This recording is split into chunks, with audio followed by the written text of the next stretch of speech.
जाति न पूछो साधु की, पूछ लीजिए ज्ञान।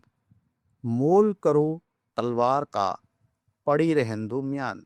असली पहचान व्यक्ति की मेहनत और योग्यता से होती है, ना कि उसकी जाति से। अब सोचिए, अगर हम कहते हैं कि पिछड़ा समाज पढ़ाई में पीछे है, तो फिर ऐसा कैसे हुआ कि जब एक बच्चे को मौका मिला तो वो पूरी संविधान सभा का सबसे ज्यादा पढ़ा लिखा व्यक्ति बन गया। मतलब साफ है, अगर अवसर मिले और अंदर जुनून हो तो इंसान कुछ भी कर सकता है। मेरे प्रेरणा स्रोतों में डॉक्टर अंबेडकर प्रमुख हैं। जब भी मैं सोचता हूं कि एक व्यक्ति अपने जीवन को समर्पित करके पूरे समाज और देश की दिशा बदल सकता है, तो मुझे याद आते हैं Abraham Lincoln, Martin Luther king junior और डॉक्टर अंबेडकर। मैं अपने समाज के बच्चों से कहना चाहता हूं, अपने जीवन को इस तरह जियो कि तुम्हारे जाने के बाद लाखों करोड़ों की जिंदगी बेहतर हो जाए। डॉक्टर अंबेडकर ने खुद कहा था, मेरी पूजा मत करो, मैं भगवान नहीं। अगर मुझे भगवान बना दोगे तो खुद को कमजोर समझोगे। ये मत सोचो कि सुधार मेरा काम था, तुम्हारा नहीं। लेकिन समाज की भी मजबूरी होती है। जब कोई इतना बड़ा योगदान देता है तो उसका सम्मान जरूरी है। 7 नवंबर के दिन डॉक्टर अंबेडकर पहली बार स्कूल गए थे। वही स्कूल जहाँ दरी साथ ले जानी होती थी। मैं आपको एक घटना साझा करता हूँ। 1954 अमेरिका की घटना है।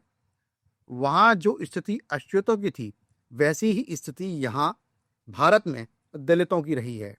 जब अमेरिका आजाद हुआ तो संविधान में समानता लिखी गई, लेकिन 90 साल लगे दास प्रथा खत्म करने में। अब्राहम लिंकन ने यह काम किया और अपनी जान तक दे दी। इसके बाद भी अश्वेतों को अधिकार नहीं मिले। फिर आंदोलन हुआ महिलाओं और अश्वेतों के लिए। एक बहुत बड़ी घटना हुई। रोजा पार्क्स नाम की अश्वेत महिला ने बस में अपनी सीट खाली करने से इनकार कर दिया। उन्हें गिरफ्तार किया गया। हुआ यूं था कि अमेरिका में यह नियम था कि बस के आगे की जो 4 सीटें हैं वो श्वेत लोगों के लिए होंगी। वहां पर कोई अश्वेत महिला पुरुष नहीं बैठ सकता है। और यदि श्वेत लोग ज्यादा आ गए तो फिर पीछे की सीटें भी खाली करनी होंगी। अब वो पीछे की सीट पे बैठी हुई थी ये महिला। श्वेत लोग आए तो उन्होंने कहा, भाई तुम खाली करो। इन्होंने खाली करने से मना कर दिया।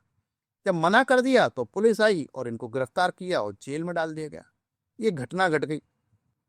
इसके विरोध में 381 दिनों तक अश्वेत लोगों ने सरकारी बस में बैठना बंद कर दिया। अंत में अमेरिका की सुप्रीम कोर्ट को यह नियम हटाना पड़ा।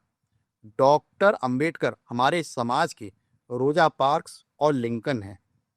एक और घटना, जब अश्वेत बच्चों ने स्कूलों में समान शिक्षा की मांग की तो सुप्रीम कोर्ट ने कहा, अलग स्कूलों में पढ़ाई भी बराबरी है।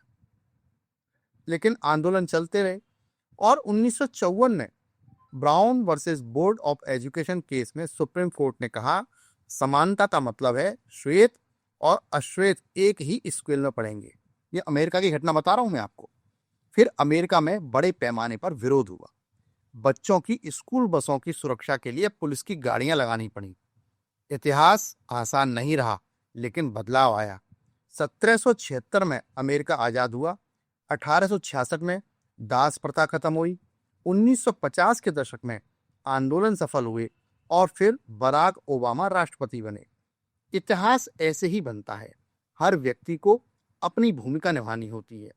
अब सोचिए, डॉक्टर अंबेडकर ने क्या नहीं पढ़ा।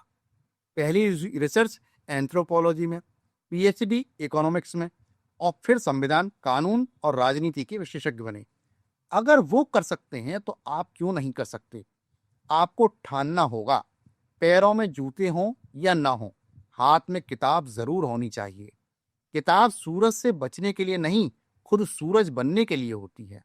सफदर हाशमी ने लिखा था, पढ़ना लिखना सीखो ओ मेहनत करने वालों, भूख से मरने वालों, पढ़ना सीखो। क ख ग घ को हथियार बनाओ, संविधान को पढ़ो ताकि जान सको कि तुम्हारे अधिकार क्या हैं। आज समय है कि हम पढ़ें विज्ञान, तकनीक, कानून, संविधान और वो साहित्य जो आम जनता की बात करता है। अदम गोंडवी ने कहा था, आइए महसूस करिए जिंदगी के ताप को। मैं चमारों की गलियों में ले चलूंगा आपको। अंत में एक बात, पढ़िए, आगे बढ़िए, लेकिन अकेले नहीं, अपने साथ अपने समाज को भी लेकर चलिए। यही आपकी सबसे बड़ी नैतिक जिम्मेदारी है। आपको मेरा यदि ये वीडियो पसंद आया हो तो आप इसको अपने आसपास के मित्रों, रिश्तेदारों को शेयर करें और इस चैनल को सब्सक्राइब जरूर करें।